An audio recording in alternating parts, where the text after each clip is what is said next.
they've got a firm grip on fourth place in Group C.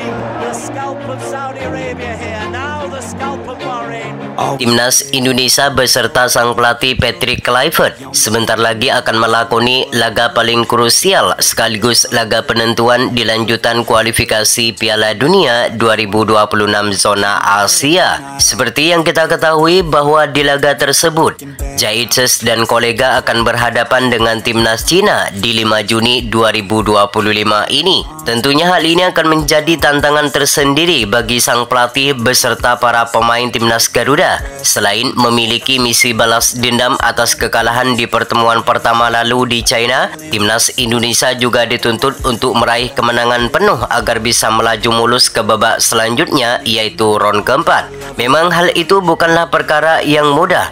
Pasalnya di laga ini timnas Cina tentunya akan berupaya bangkit usai menelan 2 kali kekalahan beruntun di 2 laga terakhirnya dan saat ini berada di dasar klasemen. Namun Patrick Kluivert optimis kalau pasukannya mampu menuntaskan perlawanan timnas Cina di 5 Juni mendatang. Apalagi di laga ini timnas Indonesia bermain di kandang sendiri yang tentunya akan mendapat dukungan penuh dari ribuan supporter Garuda. Sekedar informasi bahwa pada hari ini timnas Indonesia akan bertolak ke Jakarta setelah melakukan TC selama 1 minggu penuh di Pulau Dewata, Bali. Lantas bagaimanakah Patrick Kluivert meracik strateginya di laga paling krusial sekaligus laga penentuan melawan timnas Cina ini? Dan berikut ini merupakan potensial starting line up timnas Indonesia versus timnas China yang berpotensi besar bakal diterapkan oleh pelatih Patrick Kluivert untuk menghadapi timnas Cina di lanjutan kualifikasi Piala Dunia 2026 zona Asia.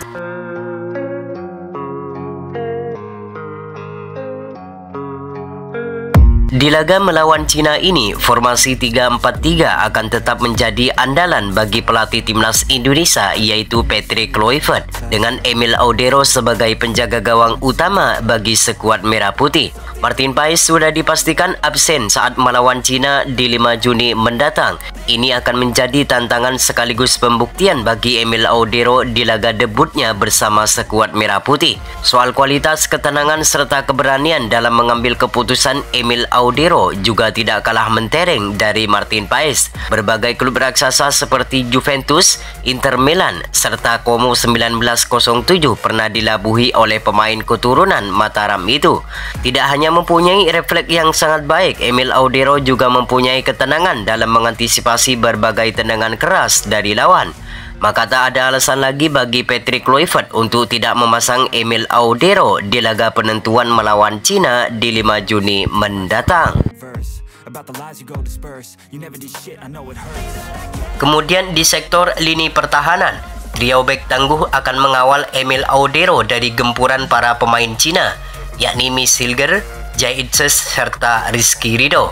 Miss Hilger akan melakoni laga debut pertamanya di Gelora Bung Karno saat melawan Cina. Tentu hal ini akan menjadi momen yang spesial bagi pemain asal FC20 ini, mengingat ia sejak dinaturalisasi belum pernah merasakan atmosfer gila di GBK. Di laga ini Miss Hilger akan berperan sebagai defender penghancur serangan Cina dari sisi kiri. Ia juga akan ditugaskan untuk meladeni duel-duel udara yang kemungkinan besar bakal diterapkan oleh para pemain timnas Cina. Sedangkan Rizky Ridho, tentu kita sudah mengetahui kemampuan pemain asal Persija ini. Meski hanya bermain di Liga 1, namun kemampuannya tidak kalah jauh dari pemain yang berkarir di benua Eropa. Ketenangan serta kedisiplinan dalam menjaga pertahanan kerap kali diperlihatkan oleh pemain berusia 23 tahun ini, tanpa mengesampingkan kualitas Justin Hubner yang juga bermain baik dengan skuad Garuda. Namun Rizky Ridho dinilai lebih tenang dan lebih dewasa di dalam mengambil keputusan. Sedangkan Zhaitzes akan menjadi benteng terakhir di area pertahanan Garuda. Ia akan mengontrol permainan dari belakang. Selain ditugaskan sebagai kapten tim, Zhaitzes juga akan ditugaskan untuk meladeni duel-duel udara yang kemungkinan besar bakal diterapkan oleh para pemain timnas China. Dengan memasang trio Miss Hilger, Zhaitzes serta Rizky Ridho, pertahanan Garuda diharapkan semakin kokoh untuk membendung para penyerang Cina yang dikenal mempunyai permainan yang cepat serta mempunyai fisik yang sangat kuat. Sedangkan untuk wingback kanan dan wingback kiri akan menjadi Malik Cavendish dan Calvin Verdong. Calvin Verdong merupakan pemain yang selalu konsisten dalam penampilannya bersama skuad Garuda. Sejak debut dengan timnas Indonesia, pemain asal NEC Nijmegen ini belum pernah tergantikan di setiap pertandingan timnas Indonesia. Ketenangan serta keberanian dalam melakukan duel dengan para pemain lawan, maka tak heran jika Calvin Verdong selalu menjadi pilihan utama di skuad merah putih. Sedangkan untuk Cavendish tentu kita sudah mengetahui kemampuan pemain yang satu ini.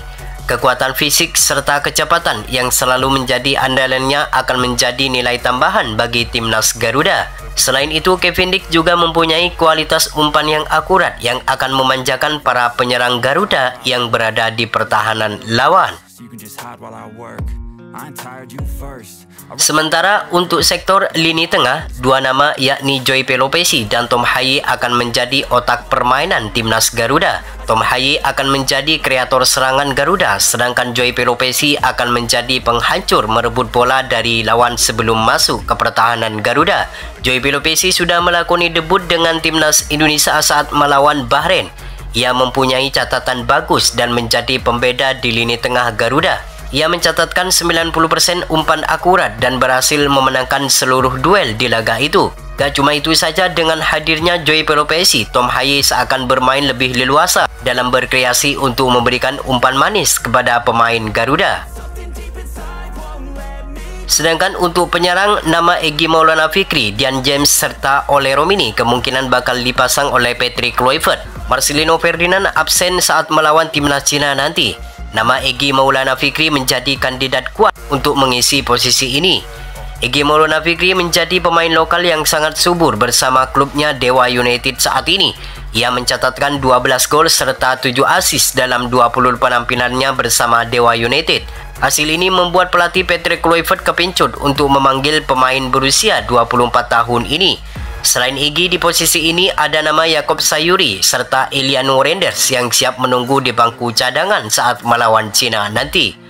Sementara Dian James akan menggantikan Ragnar Oratmangun di sisi sayap kiri. Seperti yang kita ketahui, Dian James sudah pernah melakoni debutnya bersama skuad Garuda saat melawan Australia. Penampilannya sangat baik. Ia tidak hanya fokus melakukan serangan, Dian James juga kerap kali membantu penyerangan. Melawan timnas Cina nanti, Dian James diharapkan mampu memberikan kontribusi yang maksimal bagi lini serang Garuda untuk meraih kemenangan penuh di saat melawan Cina nanti. Sedangkan Ole Romini tentu kita sudah mengetahui kemampuan pemain yang satu ini.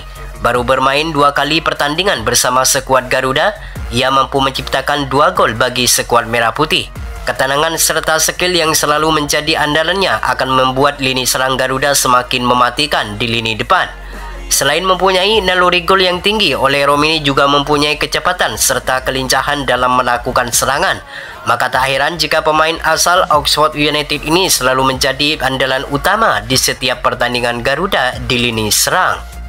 Itulah prediksi formasi timnas Indonesia versus timnas China yang berpotensi besar bakal digunakan oleh pelatih Patrick Kluivert untuk meraih kemenangan penuh di laga melawan timnas Cina di 5 Juni 2025 ini.